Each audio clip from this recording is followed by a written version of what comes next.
I'm standing here on this rainy afternoon at the entrance to Griffiths Air Force Base here in Rome, New York, host to one of the next generations of Doppler radar.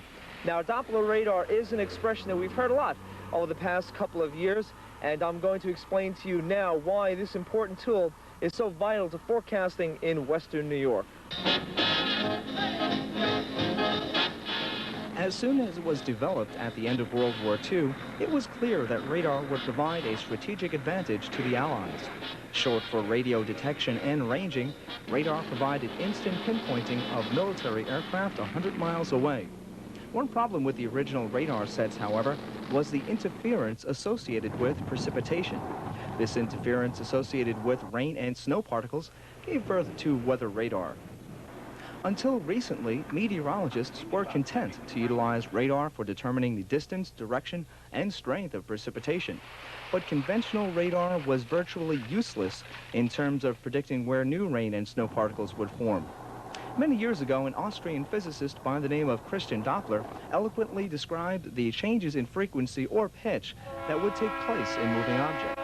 The theory's been around for a while, like the concept of a train approaching you, and as it approaches you with its horn blowing, the sound waves get compressed, so you get a higher frequency when it's coming towards you as when it's going away from you, and you hear the change in sound.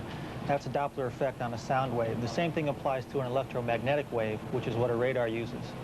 So if a computer or a radar can detect the change in frequency, it can detect the wind field, and that's applying the Doppler effect to a weather radar.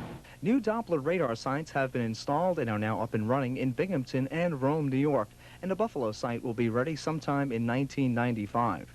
For the first time in history, meteorologists in western New York will be provided with comprehensive radar coverage that will include all of Lake Ontario, a luxury not available with any single-site radar system.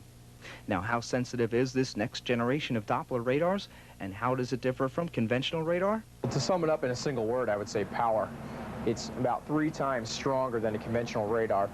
So strong that we can actually sense single air parcels or dust, anything in the air that the radar could actually get a return off of.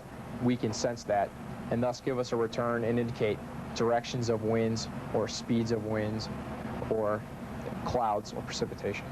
Tomorrow, our own StormTrack 8 radar system incorporates Doppler technology to provide a comprehensive view of winter weather systems here in western New York. This is Mike Latella for News Channel 8.